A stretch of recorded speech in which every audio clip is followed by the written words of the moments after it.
Welcome to r/entitled people, where we share stories from your lives about people who think the rules don't apply to them, and they should get what they want.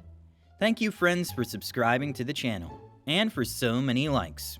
And today we have 3 great stories. So subscribe, hit the like button, and let's begin.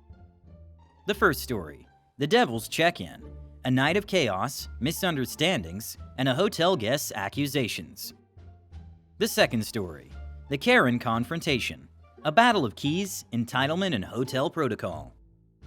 The third story, a tale of exploitation, burnout, and organizational collapse. The first story is, hotel guest arrives 24 hours early to a reservation, then calls me the devil. I work at a fancy hotel, and I had this lady lose her SH on me last night. First, she created a reservation for Friday, but called wanting to check in on Thursday night. The PM front desk agent told her that we couldn't do that. Then on my shift overnight, she called wanting me to transfer her reservation to a different hotel chain. Not even the same brand.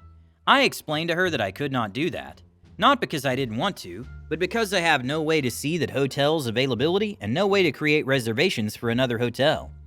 She then calls the reservation desk, who then calls me asking for the exact same thing. The reservation desk agent should have known better, but I explained it to her again anyway. I literally have no way to do that. The reservation desk agent then asks if I can cancel the reservation and waive the cancellation fee, which I can actually do. But at this point, you've wasted 30 minutes of my time, and I really should charge something. I mean, we blocked off that room and didn't sell to another guest for $400, so no, we guarantee reservations with a CC for this exact reason. A few moments later, the other hotel brand front desk agent calls me and asks me the exact same thing. I'm getting annoyed now. I explained to him how it's impossible for me to transfer her reservation to another brand. He seems to understand, then proceeds to ask if I can cancel the reservation and waive the fee. No, just no. I'd be more than willing to negotiate the fee, but you've wasted over an hour of my time now, and it's not my fault the guest can't read an effing calendar and make her reservation for the right dates. This is where the story gets interesting. He then tells me that the guest needs a room tonight because she has a job interview in the morning, and he's pleading with me to help him do something for this guest. I explained to him that what I can do is create a new and separate reservation for the guest for tonight only, Thursday night. But the room type the guest originally reserved was unavailable because we were sold out. I literally only had one remaining room to sell. It was a slightly nicer room and was slightly more expensive. He asked her about this option while I was still on the phone with him, and I heard her in the background agree. Awesome, she was on her way.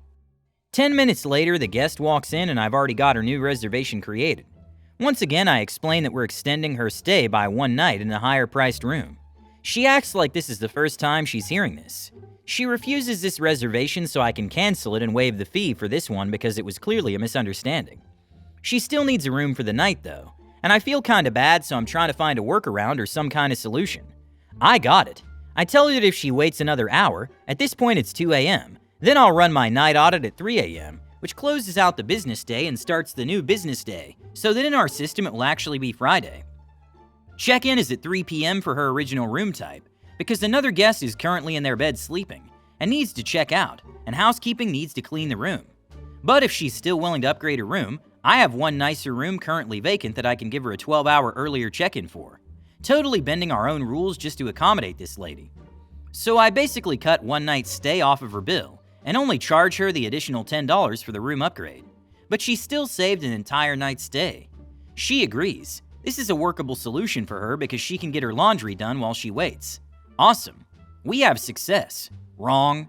She visits the laundry and realizes the machines are coin operated and she can't swipe her debit card. Do debit card washing machines even exist? So she wants me to charge her card for nothing, then give her cash. No, again, it just doesn't work that way. But you know what? I'm a nice guy. I give her $6 in quarters, making my drawer short, and I'll just leave a note for the next shift to pull the quarters back out of the machine later to balance the drawer. Another successful workaround. I feel good about myself. Finally, audit is complete. It's officially the next day and I can check the guest in early with no problems. I get her keys, apologize for all the inconvenience, offer some free bottles of water, and she's off to her room.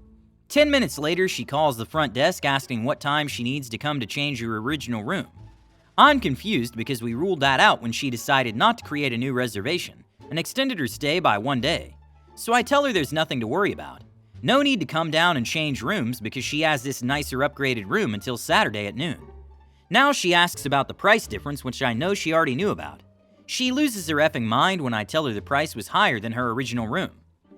Ordinarily, the price difference is only $10, but since she used points to pay for most of her original room, the drive difference was closer to $30. But again, only for Friday night, not Thursday and Friday, so she still gets 1 night for free, no charge, in a nicer room. She hangs up on me, storms down to the front desk and screams at me. Demands I check her out and not charge her. She called me an MF, a racist, the devil, an evil man, and she said she hopes that I die. I'm at a loss for words. Clearly she misunderstood every effing word that was spoken to her all night by me, the other hotel agent, and the reservation desk. Must be a language barrier or something. At this point I check her back out. I don't post any charges. Didn't charge her a dime. I call my manager and explain the situation. When I hang up, the reservation desk calls again. She asked if I could check the lady back into her room for a free night's stay. Now she demands Friday night for free, so her entire stay would have been totally 100% without charge. F no. I tell the reservation desk that we're not prepared to accommodate this guest any longer, and she can go to the Motel 8 for all I care. I'm done trying to be helpful. The lady storms out and heads back to the other hotel brand, and not long after I get a call from their front desk asking why I charged her a cancellation fee. I tell him that's not true, that I didn't charge her anything, and that she's effing crazy. She refused to give this agent a CC to book the room, and he was just trying to figure out what was going on. The next 4 GD hours were spent back and forth on the phone with this front desk agent, the reservation line and the customer complaint line, all trying to figure out what this lady's talking about. All pleading with me to just give her a free room, but I'm stubborn that way. You don't get to come into my hotel when I'm the head MFer in charge for my shift, and call me racist and evil and the devil, then demand a free room because you're too stupid to know how to create a reservation for the appropriate dates. You done burned every bridge you had. I'm not giving you a room, and in fact, if you don't leave the property right now, I'm calling the police. This fiasco started at 1:30 a.m. and lasted until 7:30 a.m. I didn't end up calling the police, but the number was on my screen ready to go. I figured I'd wait to see if the customer complaint agent could calm her down and resolve the problem. That was a mistake. The lady claims I charged her, and when I didn't, and claims I refused to give her a receipt with a zero balance, which isn't true, and claims she feared for her life because I was threatening her and being aggressive. What the F? Really? The second story is... No, I'm not gonna wake a guest for your stupidity. Some backstory first. This guest, let's call her Karen, was checked into a room, and she did not like the room. She said the carpet was sticky. Alright, so my coworker moves Karen to another room. Mind you, I haven't come on shift yet. This was around 7 p.m. I get on at 11 p.m. I'm now on shift. My coworker informs me the room, let's call it 999, was checked for the sticky carpet, but housekeeping and management didn't find anything wrong. So they made sure the room was put back to VR, aka vacant ready, but just to be sure they put it also as 000, aka out of order, but could be used if needed, and I could reduce the rate room 999. It's about 12:30 a.m. when a couple comes in, super nice and not from the area. They're just being really understanding that I'm sold out, but I offer them the room 999. I tell them it's going to be a reduced rate, but the carpet may have some stains from a previous guest. The couple don't care, they just don't want to drive anymore. And I proceed to take the room back from the out of order and check them in. After that, the night is quiet and I'm enjoying the night with some anime on my iPad, after completely all the tasks and restocking on the marketplace. Until 6:50, 10 minutes before the end of my shift. I get a call from the former guest of room 999 saying she can't find her keys and that she left them in the room. I tell her that room has already been cleaned and sold to someone else, so her keys would be in the housekeeping department if they were found. Housekeeping doesn't come in till 9 a.m. She tells me to go to the office to look for them. I inform her I cannot because I'm the only one on property currently. She makes a big scene that this is a terribly run hotel if only one person is here. My property is only 288 rooms, not a big fancy 5-star resort. We have security, but they had already gone home at 6 a.m. She's giving me that entitled vibe as to leave the front desk to go find her keys, and I tell her I cannot leave the front desk until my coworker arrives. Her husband has now come down and is on the phone with corporate saying I won't cooperate with them. And not 3 minutes later, corporate calls asking why I'm not helping the guest out. And of course, corporate only hearing the one side is giving me grief. So I tell the woman from corporate what's going on, and she then hangs up on me, leading me to believe either corporate had better things to do, or this wasn't corporate at all, but a family member pretending to be so I would be scared. You can't scare someone who's following protocol and has awesome bosses. My coworker comes in and she darts for him, saying in her Karen voice, "Oh look, another employee." She then proceeds to tell him I'm not helping her look for her keys. My coworker who just got on has that "oh man, I just clocked in" look and I feel for him. He's the supervisor and I'm the MOD, so technically I still have the higher authority. So I ask him to mind the front desk while I go to housekeeping to look in the lost and found. Short story long, no keys. I come back and inform the guest of this, and now she wants me to call the room, 999, to see if we can go up there to look for the keys. I immediately tell her no. Then she tells me she'll call the room, and I snap. I'm 6 foot. She was 5'2" and her husband perhaps 5'8", so I'm still commanding the high ground.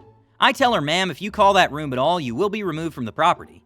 I will not hesitate to evict you and call the police if you do not comply. Now you will wait until that guest checks out and we will inspect the room after they have, and we will see if your keys are there." She and her husband have nothing left to stand on after that, and leave the "we'll get you fired" face and go to breakfast. I later call the GM and inform him of the situation, and he says, "Yeah, we're not bothering another guest because of someone else's stupidity." Cut to me coming back later on that night to do my NA again. I find out that the keys were not in the room 999, that my supervisor asked the couple in room 999 if their phone rang any time in the morning. It did not. Now I'm hoping Karen comes down so I can ask if they found their keys, but I never see them and they're due to check out today.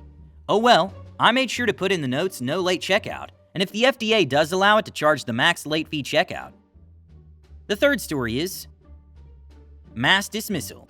I was in senior management and was expected to do my job, everyone below me jobs, and my higher-ups jobs.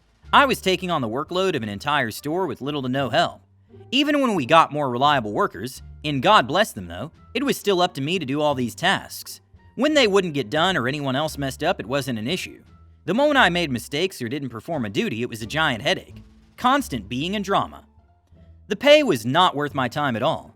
I was pulling 60 to 80 hours a week for barely a livable wage. After taking up these issues with the owners and HR, my hours got reduced for maybe a week. Then it was back to roughly 80 hours a week. Despite how hard I was working, it never seemed appreciated. I was for sure taken advantage of. I never called out, always showed up on time, never took sick days. I didn't realize it until I had a legit mental breakdown on a day I was short-staffed, because people called out. I decided to put my 2 weeks in and find another job, which then got me so much flack and guilt-tripping. "You can't leave. We need you. You're the only one that does so-and-so task." That's when I knew I had to go. I didn't even finish my 2 weeks. I didn't show up for my last 2 days and was called an a-hole and unreliable by my other managers and higher-ups. Mostly everyone under me understood why I didn't show up, since I worked real close with my team while the other managers did jack SH all day and didn't care about anything. I whipped the place into shape for a good while, but I recently went back to collect my last check and it's fallen apart. Most of the non-management staff quit with me, and the other managers who had to take on my workload also quit, and the owners are surprised people don't want to work there. Edit. I could talk about this all day. If anyone else wanted to call out or reduce their hours, it was granted, and I had to come in and cover or help out if it happened. I was legitimately told it's not my problem. The one time I tried to take a mental health day, which I described as me just being sick. I came in anyways and cried when I got home. It really was just an SH show. Hit the like button and subscribe to the channel. Have a good day.